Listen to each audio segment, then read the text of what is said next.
Македонија и македонците, за разлика од некои соседни балкански држави, во минатото немале некоја поголема поддршка од страна на европските сили во борбата за ослободување од османлиската власт.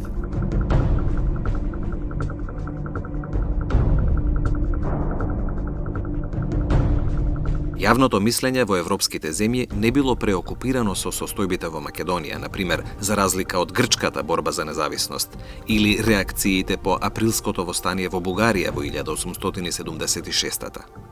Причината за незаинтересираноста и слабата чувствителност за Македонија најповеќе лежала во пасивноста на македонското население. Во овој период се дигаат бројни востанија на Балканот, меѓу кои во Македонија ги имаме двете востанија, Разловечкото востание и Македонското востание подигнато во Кресна. Но, за жал, поради локалниот карактер на овие востанија, незаинтересираност за вмешување во македонското прашање на големите сили, Македонија не успеала да извојува автономија од типот на кој извојувала дел од Бугарија, а претходно Грција и Србија.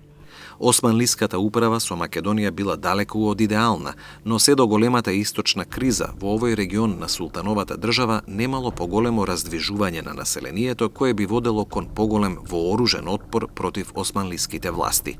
Правилото дека нема кој да те слушне, да те разбере или да ти помогне додека не започнеш со бунт, можеби најдобро се покажало во македонскиот случај. Најверојатно една од поглавните причини е ќутењето на македонецот. Не е правил проблеми се до големата источна криза. 1878 година, кој ќе биде кренато Кресненското востание. Велика Британија во првата половина на 19 век покажала голем интерес за состојбите во османлиската држава. А со оглед на геостратешката положба на Османлиската империја, која што освен контролата врз Босфорот и Дарданелите, ги контролира и сувоземните патишта кон Индија, која што е во тој момент англиска колонија, неминовен е и интересот на Велика Британија кон османлиите. Меѓутоа, во овој период интересот на Британија кон Македонија како дел од Османлиската империја е само периферен.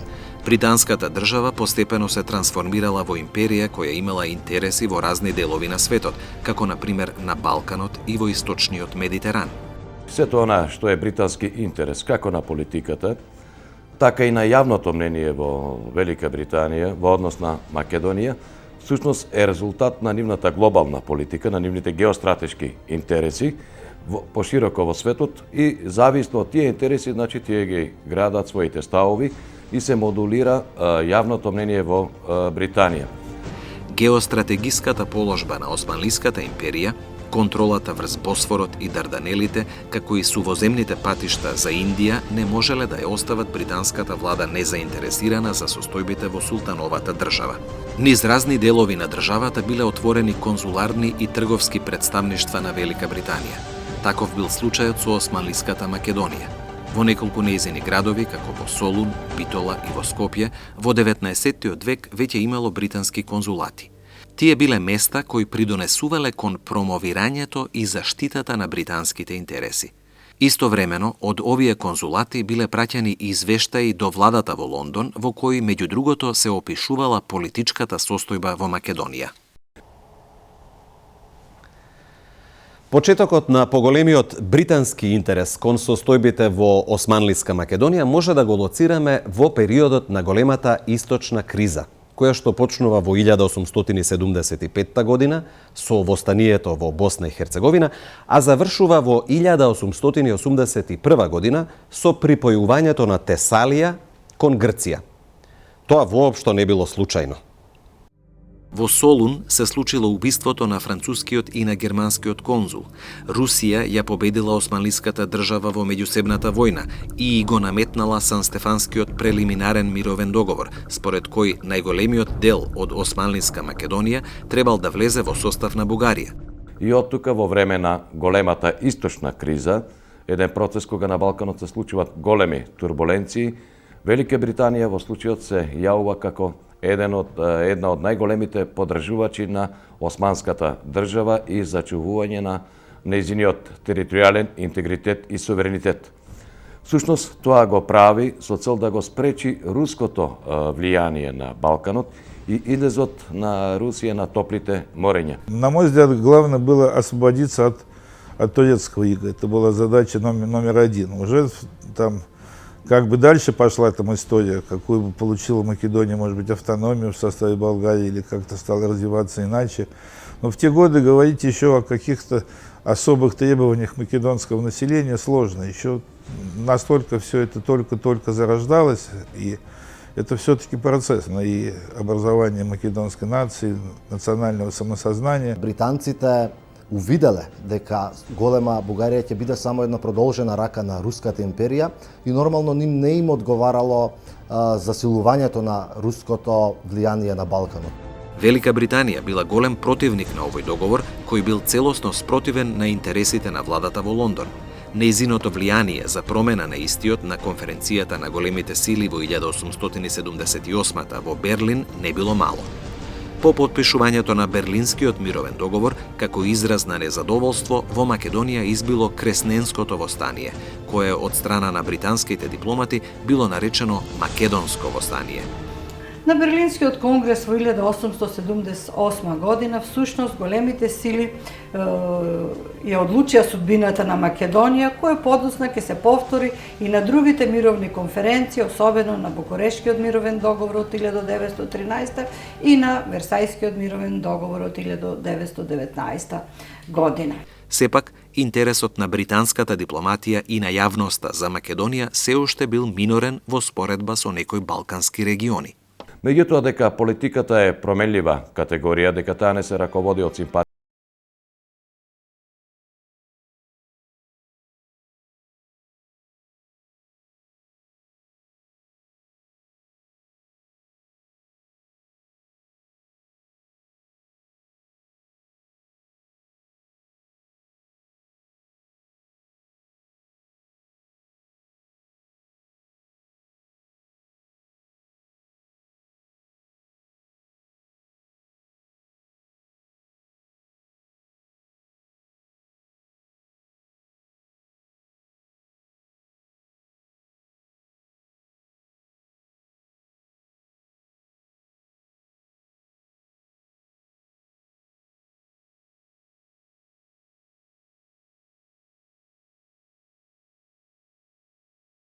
за автономија на Македонија, предводена од Македонската револуционерна организација, постепено го свртел вниманието на британските политичари, интелектуалци и на јавното мислење. Кон крајот на 90-тите години од векот, како резултат и како последица на македонското револуционерно движење, британскава политика се повеќе почна да го поставува прашањето за спроведување на подлабоки реформи во Османската империја, реформи се разбира кои што се однесуваат на европскиот дел на империјата, наводно за подобрување на положбата на христијанското население. Вилијам Гледстоун бил првиот истакнат и влијателен британски политичар кој јавно се заложил за Македонија и македонците. Вилијам Гледстоун бил роден во 1809-та. Неговиот активен политички ангажман започнал во 1832-та, кога станал член на британскиот парламент. Подоцна Гледстоун станал секретар за колонијалните прашања и председател на трговската комора. Тоа му овозможило да се запознае со состојбите во османлиската држава, а со тоа и со незиниот регион Македонија. Тој особено бил заинтересиран за односот на Русија кон источното прашање. Оваа негова заинтересираност била сосема нормална, имајќи го предвид англо-руското ривалство. Гледстоун, кон крајот на 50-тите години на 19-тиот век, веќе бил запознаен со проблемите на Балканот. Тој дури и советувал на владата во Лондон побрзо да ги предаде Јонските острови на Грција со цел таму да се засили британското влијание. Овој британски политичар отворено истапувал против начинот на кој османлиските власти се справувале со проблемите во европските територии на султановата држава. По задушувањето на априлското востание во Бугарија во 1876-та, кое било проследено со масакри врз бугарското население, Гледстоун почнал широка кампања за осуда на османлиското однесување. Тој бил иницијатор на организирањето митинзи во Велика Британија на кои јавно биле осудени масакрите врз бугарските цивили направени од страна на османлиските сили. Гледстоун активно бил ангажиран во работата на Лигата за помош на христијаните во Турција. основана во 1876 година во Лондон. Тој таму застапувал мислење за престанок на османлиската власт на Балканот. Кога станал британски премиер, Гледстоун активно се залагал за промена на грчко-османлиската граница на Балканот, согласно решенијата на Берлинскиот конгрес. Гледстоун дури заговарал и идеја за поморска блокада на Измир како средство за притисок врз османлиската влада.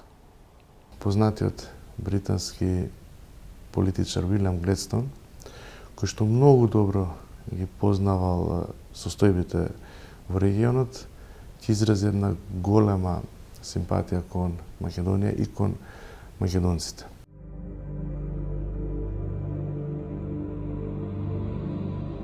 Вилијам Гледстоун не говорел и не делувал позитивно само кога биле во прашање грците и бугарите. Тој добро ја следел и состојбата во Македонија, тамошната османлиска управа, но и работата на балканските пропаганди на теренот. Гледстоун бил добро информиран за делувањето на овие пропаганди, бидејќи некои балкански политичари се обраќале до него со цел тој да се ангажира во нивна полза. Наместо да ги поддржи нивните барања, британскиот политичар направил нешто што било незамисливо за тоа време, но и неочекувано од негова страна. Гледстоун соработувал со Сдруженијето Бајрон од Лондон, кое било активно по балканските прашања. Тој во еден свој надпис од 1897 година се запрашува зошто да не биде Македонија на македонците, така како што е Србија на србите и Бугарија на бугарите.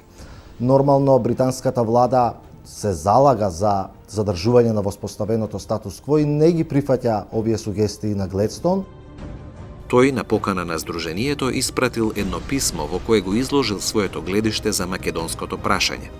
Во писмото, упатено до председателот на ова здружение, познатиот британски политичар напишал: "Безнадежноста на турската управа ќе ме натера да станам со задоволство сведок на незиното истерување од земјите што ги подчинила, и тоа без да се знаат изворите што се готови да го поддржат бунтот. Јас лично не се осмелувам да преземам на себе одговорност за каква било негова поддршка. Уште полошо и посрамно од самата турска управа е постоењето на љубомора помеѓу грците и словените и плановите на постојните држави за присвојување на туѓи територии. А зошто да не биде Македонија на македонците, како што е Бугарија на бугарите и Србија на србите? Иако се тие сите мали и слаби, нека се остават да се поврзат меѓусебно за одбрана, така што не ќе можат да бидат голтнати од другите, било големи или мали, кое најверојатно ќе дојде како последица на нивните меѓусебни караници." Некои британски весници објавиле коментари за ова писмо на Гледстоун, кое било објавено во лондонскиот Таймс на 6 февруари 1897. Ете, од тука доаѓа и она позната девиза на Вилијам Гледстоун, девизата која што ја прифати македонското револуционерно движење, тоа е Македонија на македонците, и таа убаво легна во идеите на македонското револуционерно движење и на вистина тие подосна многу пати се навраќаа на неговата девиза и се повикува во тој контекст. Ставот на Гледстоун за Македонија на македонците наишол на позитивни реакции во македонските средини. Така, например, во Глас Македонски се истакнува дека Гледстоун е првиот европски државник кој што заговарал решавање на македонското прашање со давање на целосна политичка автономија. Многу поважно од тоа, Македонската револуционерна организација, прифаќајќи го лозунгот на Гледстоун и под паролата Македонија на македонците, се обидува да го мобилизира населението во борбата за слобода.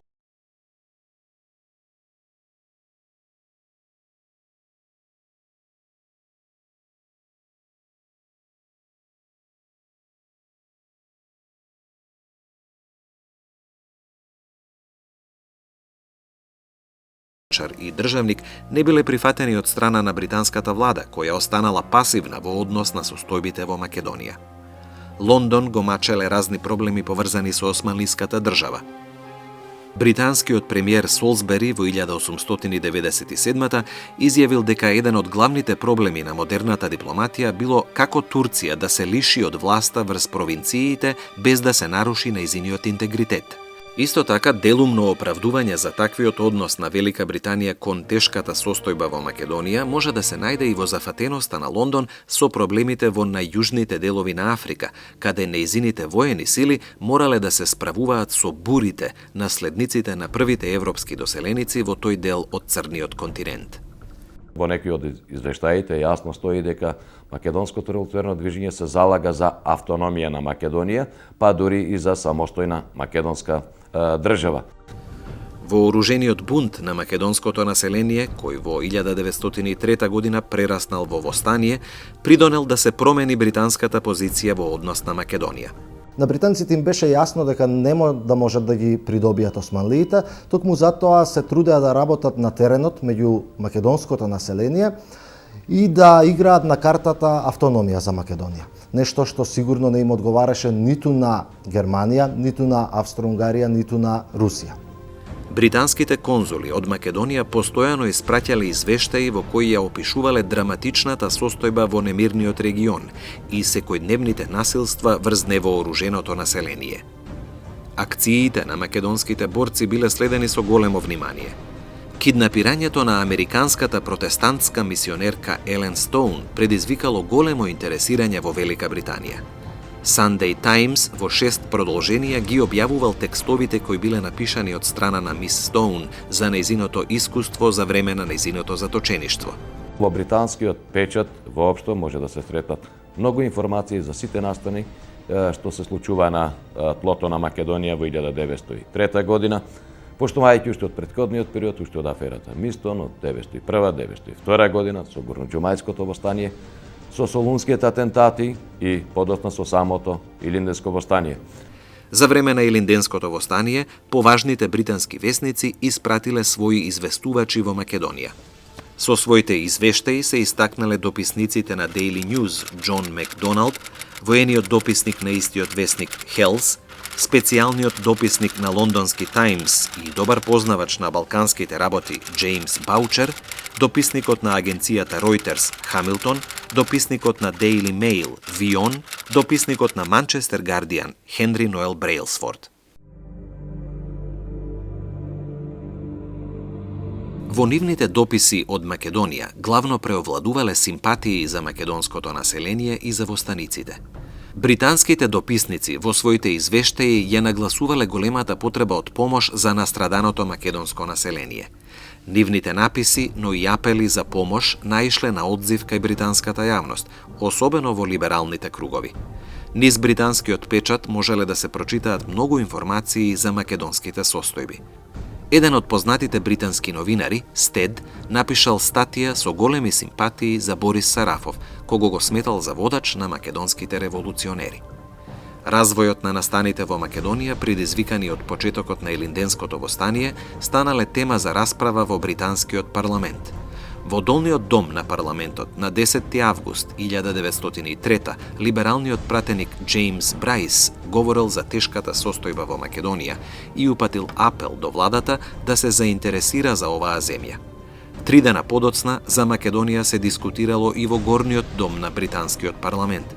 На 14 август, повторно во долниот дом, била отворена дискусија за Македонија и повторно од страна на еден либерален пратеник, О'Конор. Во говорот, либералниот пратеник го обвинил британскиот премиер за однесувањето на владата околу прашањето на востанието во Македонија. Според О'Конор, симпатијата на оваа земја е со угнетените, а не со угнетувачите. Немаме основа во мислењето дека востанието во Македонија не беше стихијно, туку предизвикано однадвор. Така, Македонија, заради Илинденското востание, но и заради севкупното страдање на населението, се нашла во парламентот на најмоќната земја во тогашниот свет. Најголемата активност во полза на македонското население ја имал Лондонскиот Балкански комитет, формиран во 1903 година. Идејата за негово формирање била на Ноел Бакстон, со цел комитетот да биде група за притисок врз британската влада, за да се намали опасноста од војна на Блискиот Исток и да се натера османлиската влада да ги направи неопходните реформи во Македонија. Негови членови биле истакнати личности од британското општество, како Джеймс Брайс, Лорд Фицморис, Лорд Стенмор, Херберт Гледстоун, Сер Артур Еванс, Хенри Ноел Брейлсфорд, браќата Бакстон и други. Всушност, членови на овој комитет биле застапниците на идејата за спроведување на реформи во европскиот дел на османлиската држава. Овој комитет издал еден апел со наслов «Нашата должност кон Македонија». Во него биле изнесени најважните етапи на развојот на македонското прашање. Посветувајќи внимание на несносливата положба на македонското население заради лошата османлиска управа, авторите на овој апел нагласиле: тиранизираните христијани во Македонија, што беа жестоко истребувани, имаа секогаш право да бараат од Велика Британија да се заземе на прво место за здобивање на нивна слобода, бидејќи порано таа го прими првото место во обновувањето на нивната сиромаштија. Освен овој апел, во 1903 комитетот издал и брошура со наслов Македонија, во која биле објавени мислења на британци околу настаните во овој османлиски регион. Во брошурата исто така бил објавен еден предлог за автономија на Македонија.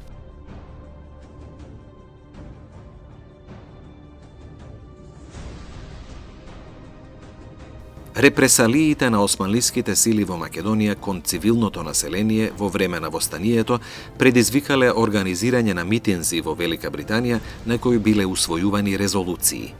Така, во септември 1903 биле усвоени 143 резолуции за Македонија, а во октомври истата година 210 резолуции. Немирната и крвава македонска реалност придонела и во ноември 1903 во Британија да бидат усвоени уште 81 резолуција, а во декември истата година 61 нова резолуција.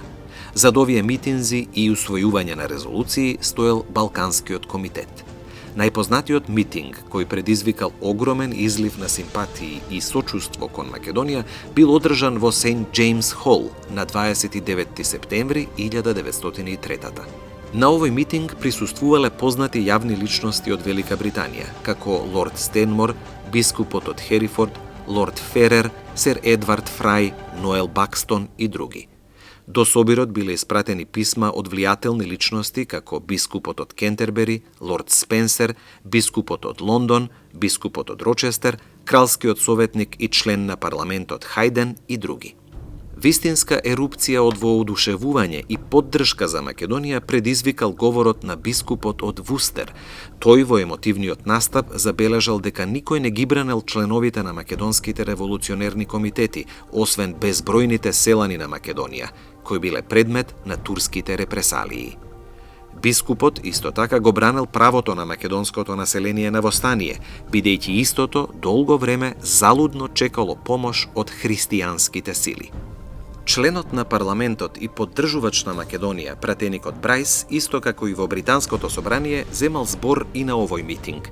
Тој побарал Македонија да биде изземена од власта на султанот.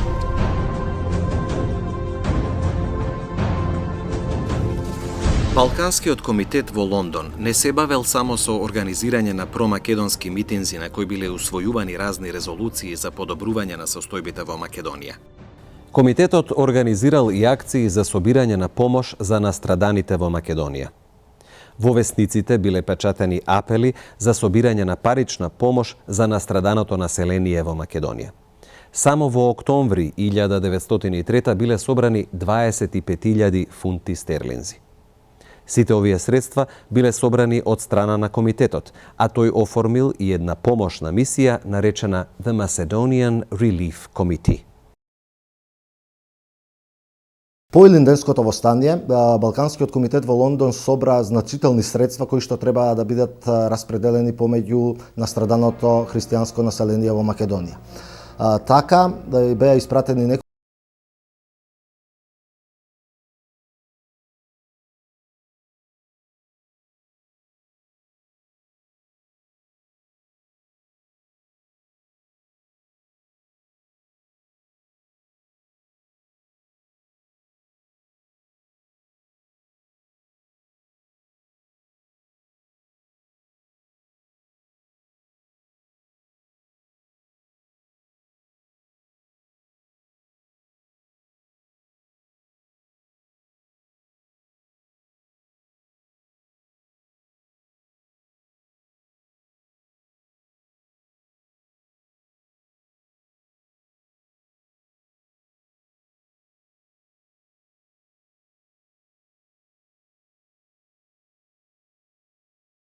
Македонската револуционерна борба нашла одраз во делата на двајца британски поети, Монтагју Ломакс и Џон Окснем. На 26 септември 1903 во Daily Chronicle Монтагју Ломакс ја објавил песната Македонија 1903, еден апел до Европа. А Окснем во весникот Daily News ја објавил песната Македонија. Активностите на Лондонскиот комитет, настапите на некои британски парламентарци, написите во весниците околу настаните во Македонија во 1903 година имале одредено влијание врз однесувањето на владата во Лондон. Тука секако не треба да се заборават и британските интереси. Владата во Лондон, под притисок на јавноста и на собствените интереси, на 29 септември 1903 му испратила инструкции на својот амбасадор во Виена, Сер Планк, за потребата од поефикасни мерки за подобрување на состојбите во Македонија. Лорд Ленсдаун му ја соопштил телеграмата испратена до британскиот амбасадор во Виена и на францускиот представник во Лондон. Во телеграмата, британската влада нагласила дека веројатно ниту еден реформски проект не би успеал доколку истиот бил доверен на муслимански гувернер, подчинет на османлиската влада и надвор од контрола на големите сили. Според предлогот на британската влада, требале да се разгледаат две можни решенија по прашањето за гувернер на Македонија. Или поставување на христијански гувернер без врска со Балканскиот полуостров и со силите подписнички на Берлинскиот договор, или задржување на муслимански гувернер помаган од европските заменици. Би се задоволиле ако тие заменици бидат избрани од страна на двете сили. Владата во Лондон исто така побарала повлекување на резервните и задржување на регуларните османлиски сили во Македонија, како и реорганизирање на жандармеријата. Некои од овие барања биле прифатени од страна на Русија и Австро-Унгарија и биле вметнати во Мирцштегската програма за реформи, која била објавена на 2 октомври 1903. А Британија зазема видно место во начинот на спроведувањето на или контролата при спроведувањето на овие реформи, дури таа најмногу инсистираше за спроведување на финансискиот дел од реформите, за кој што османската држава се обидуваше да го избегне, затоа што сметаше дека создавањето на одделен буџет за македонските велајети всушност представува и нарушување на суверенитетот и интегритетот на империјата. Дејствувањето на Балканскиот комитет не престанало со задушувањето на Илинденското востание и со објавувањето на Мирцштегската реформска програма. Комитетот на 29 март 1904 организирал митинг во Какстон Хол во Лондон. На овој митинг учествувале видни јавни личности од Велика Британија, како што биле Монро Гибсон, Лорд Абердин, Лорд Бичам, Джеймс Брайс и други. На митингот биле осудени османлиските насилства во Македонија и било побарано од британската влада да предложи поставување на христијански гувернер во немирната османлиска област, кој би бил независен во однос на султанот и единствено би бил одговорен пред европските сили. Но за разлика од порано, на овој собир не било поставено барање за автономија на Македонија. Во своите настапи, учесниците на митингот говореле дека било срамота за христијанскиот свет што не можел да го спречи пропаѓањето на Македонија. Говорниците исто така ја осудиле и британската влада, за која сметале дека слабо се интересира за случувањата во Македонија. На овој собир, со кој раководел бискупот од Рочестер, биле усвоени две кратки резолуции, во кои се критикувала османлиската управа во Македонија, која била наречена срамна за цивилизирана Европа. Во втората резолуција се предлагало македонското прашање да се реши со именување христијански гувернер, како што било и истакнато во говорите на тој митинг. Членовите на Балканскиот комитет од Лондон и неговите симпатизери, кои биле и влијателни личности во британскиот јавен живот, неретко своите ставови ги објавувале во публикации кои биле читани во интелектуалните кругови на империјата. Во таа смисла, кога е во прашање Македонија, интересен е познатиот британски општествен работник и новинар Хенри Вуд Невинсон. Тој станал многу познат по своите извештаи за Втората бурска војна, но и за робството во Ангола и Сао Томе и Принципе. Неговите текстови биле читани во Британија со големо внимание. Невинсон во 1904 во книгата на патриотскиот клуб Англија една нација објавил поголема статија со наслов Случајот на Македонија. Во неа тој се осврнал на македонското прашање и на британската улога во него. Тој ја критикувал владата во Лондон во периодот по Берлинскиот конгрес, односот кон Македонија и непреземањето мерки кои можеле да ги спречат крвавите настани.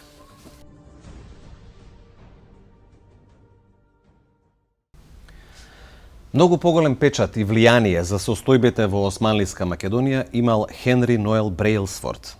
Роден во Англија, образуван во Шкотска, тој ја почнал кариерата како наставник, за подоцна да се посвети на новинарството. Неговиот интерес за Македонија не бил случаен. Тој во текот на грчко-османлиската војна во 1897 година се борел на страна на грците како британски доброволец. Своите впечатоци од војната ги изнел во една книга која ја објавил една година по завршувањето на грчко-османлискиот судир. Тој исто така бил и коментатор во еден од водечките британски весници, London Daily News. Кога е во прашање неговиот интерес за Македонија, треба да се спомене дека Брејлсфорд бил активен член и на Лондонскиот Балкански комитет. Тој се ангажирал во собирањето на помош помеѓу британските граѓани за настраданото македонско население. Тој станал свесен дека и самиот бунт, кој што го нарекува револуција или Линденското востание, било окренато за да го отвори прашањето и да се реши македонското прашање. Хенри Ноел Брејлсфорд, за разлика од поголемиот дел на членовите на Балканскиот комитет, ја посетил Македонија по задушувањето на Илинденското востание, со цел да ја распределува собраната помош за настраданото население. Тој дошол во Македонија заедно со лејди Еленор Томсон, Ноел Бакстон, сестра Аугустина, како и со својата сопруга. Брејлсфорд во Македонија останал 5 месеци, работејќи на доделувањето на помош за населението. А по неговото враќање назад во Британија, тој ќе продолжи со опишување на разни статии и извештаи во прилог на македонската кауза, а најголемиот ефект од тоа ќе го предизвика објавувањето на неговата книга Македонија, нејзините народи и нејзината иднина. Кога се вратил во Велика Британија, тој за влијателниот и читан вестник Манчестер Гардијан напишал една статија која личела на извештај за работата на неговата група во Македонија. Брејлсфорд во оваа статија изнесува интересни податоци за состојбите на теренот и за страдањето на населението во регионите кои биле опфатени со востаничките акции и османлиските воени операции, проследени со репресалии врз неборечкото македонско население. Тој својот напис го завршува со: Им помогнавме на 57.000 души и им го овозможивме преживувањето до летото. По секоја веројатност и следната зима ќе има потреба од наша помош. Можно е исто така да се вратат околу 30.000 бегалци. Тоа ќе биде нова тешкотија за нашата задача, поради што нашето дело треба да се пропагира и да се прошири. Британскиот новинар и хуманист продолжил со објавувањето на статии кои се однесувале на Македонија. Тој ги објавил Македонскиот револт и можно решение во кој ги изнел своите мислења за состојбите во Македонија. Брејлсфорд во 1906 во Лондон ја објавил книгата Македонија, нејзините народи и нејзината иднина. Обичниот британски народ сепак не знаеше, не беше детално упатен со ситуацијата во Македонија. Меѓутоа, книгата на Хенри Ноел Брејлсфорд беше еден одличен приказ за фактичката ситуација во Македонија и токму преку таа книга британците не само што се запознаваат тогаш со Македонија, дури и ден денеска се запознаваат со историјата на Македонија на почетокот на 20. век и крајот на 19. век. Книгата изобилува со интересни податоци кои тој ги соопштува врз база на тоа што го видел за време на својот престој во Македонија. Која била целта на Брејлсфорд за објавување на оваа интересна книга? Самиот во воведниот дел напишал: Македонското востание од 1903 не успеа во својата непосредна цел, но создаде тензија што единствено може да се отстрани со ослободување на оваа бедна провинција. Мојата главна цел е да објаснам со сите потребни детали како природата на турското владење го засега селанството во Македонија. Оваа книга на британскиот новинар и интелектуалец оставила голем печат врз јавното мислење во Велика Британија, а таа и денес се користи како извор од проучувачите на минатото на Македонија. Резолуциите, митинзите и праќањето меморандуми до големите сили станале дел од активностите на Лондонскиот комитет во полза на страдањето на македонското население. На почетокот на март 1908 била издадена брошурата Плачот на Македонија, во која накратко било анализирано што големите сили, вклучувајќи ја и Велика Британија, направиле за подобрување на состојбите во Македонија. На крајот, повторно било предложено едно решение за проблемите во Македонија, според кое требало да се избере гувернер со повеќе годишен мандат, кој не можел да биде сменет без согласност на големите европски сили. Кон крајот на истиот месец, Балканскиот комитет упатил меморандум до владите на големите сили под наслов Акција на големите сили во Македонија до крајот на 1907 година. Меморандумот бил составен од професор Вестлейк, од Ноел Бакстон и од Вилијам Мур. Во него било укажано на ужасната состојба во Османлиската област, при што било нагласено дека интервенцијата на големите сили преку Мирцштекската програма, особено со третиот член на истата, предизвикала поголеми крвопролевања. Активностите на Балканскиот комитет продолжиле и по младотурската револуција, која била поддржана од неговите членови во надеж дека новите власти во Истанбул би можеле да ја променат состојбата во Македонија. Состојбите во Македонија воопшто не се стабилизирале по воведувањето на Мирцштекските реформи. Третиот член на оваа реформска програма предвидувал по смирувањето на состојбите во Македонија да се побара од османлиската влада промена на територијалното разграничување на вилаетите заради групирање на одделните националности. Овој член, наместо да помогне во смирувањето на страстите во Османлиска Македонија, придонел кон крвопролевањето. Тоа продолжило со несмален интензитет и со нови учесници. Македонските комитети и османлиските сили повеќе не биле единствените кои учествувале на военото поле. Заслабувањето на четите на Македонската револуционерна организација по поразот во Илинденското востание им овозможил на Србија и особено на Грција да организираат вооружени чети кои ги уфрлувале во Македонија со цел да ги засилат своите позиции при евентуалната поделба на вилаетите според народносен принцип. Македонија станала поле на крвави пресметки. Османлиските власти одлично ја користеле новата состојба со цел да се ослободат од странската контрола.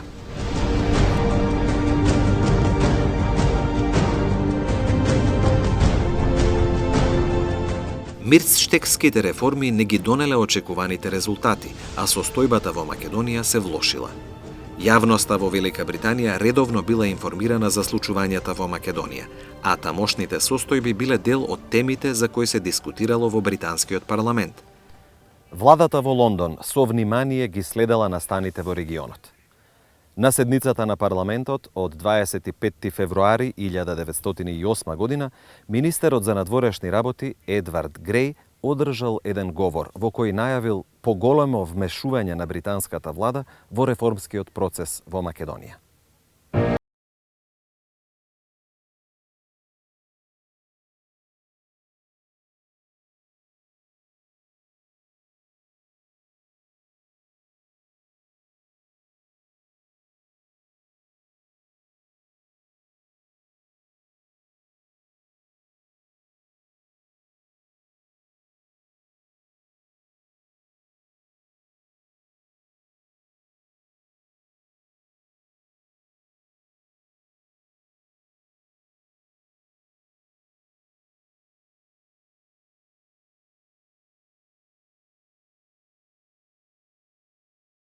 Тогаш бил случајот.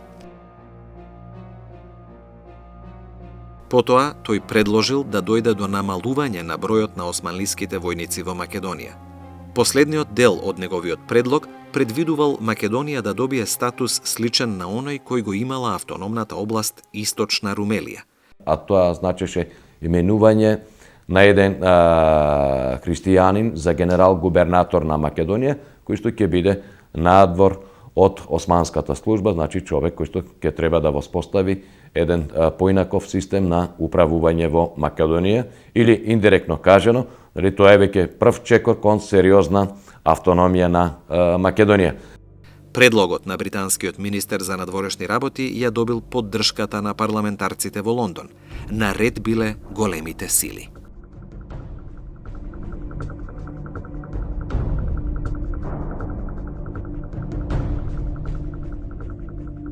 Греј не губел време. Тој упатил писмо до министрите за надворешни работи на големите сили во кое изразил жалење за одбивањето на неговиот план. Писмото на Греј, но и делувањето на британската дипломатија придонело руската влада да започне да го менува својот став. Таа на 31 март 1908 изнела еден предлог за Македонија во кој биле опфатени и некои од предлозите на Греј. Тоа го поттикнало британскиот министер за надворешни работи на 4 април да упати нов меморандум до министрите за надворешни работи на европските сили, во кој уфрлил неколку елементи од рускиот предлог за реформи во Македонија. Тој го поздравил руското прифаќање на британската идеја за именување на еден османлиски гувернер со голема административна власт, кој би имал овластување да го одобрува буџетот без да бара дозвола од страна на портата. Постепено дошло до приближување на руските и на британските ставови околу реформите во Македонија. Како резултат на тоа приближување, во Санкт Петерсбург дошло до преговори помеѓу рускиот министер за надворешни работи Изволски и тамошниот британски пратеник Артур Николсон. Тогаш руската страна го прифатила британскиот финансиски предлог за Македонија. Тоа приближување било надополнето со средбата на британскиот крал Едвард VII со рускиот цар Николај II во Ревал, денешен Талин, на која се разговарало и за Македонија. За време на средбата на двајцата монарси, британската страна предложила ново решение за Македонија, според кое овој регион требал да добие автономна управа. Меѓутоа, другите големи земји не го поддржаа таквиот став, но она што е интересно треба да се одбележи дека токму поради оваа англо-руска иницијатива за нови реформи во Македонија беше предизвикано избувнувањето на младотурската револуција во Македонија. Патот на Македонија кон автономија, според британскиот предлог, бил прекинат со младотурската револуција, која ги подгреала надежите на разните националности во империјата дека состојбите ќе се променат. За жал на сите кои верувале во револуцијата, многу брзо стигнало разочарувањето. Многумина се увериле во вистинските намери на младотурците. Слободно можеме да оцениме дека младотурската револуција всушност представуваше обид да се спречи воведувањето на нови реформи во Македонија, односно да се спречи откинувањето на уште едно парче од Османлиската империја. Еден од тие кои биле разочарани од резултатите на младотурската револуција бил и Едвард Греј. Тој во своите спомени напишал дека по првите вести за револуцијата во Османлиската држава се појавиле големи симпатии во Велика Британија за младотурците. Многумина помислиле дека омразата меѓу разните националности ќе исчезне. Тој самиот имал големи симпатии кон новите власти во Истанбул, но забележал дека не посветувал доволно внимание на предупредувањата дека немало разлика меѓу старата и новата власт во султановата држава. Така исчезнала и неговата идеја за автономија на Македонија. Младотурската револуција од 1908 го одвлекла вниманието на европските сили од Македонија. Во таква ситуација, британците настојувале да го зацврстат своето влијание во Истанбул на сметка на зацврстувањето на германското влијание. Во таа ситуација никој веќе не помислувал на автономија за Македонија. Симпатиите останале, но активностите престанале.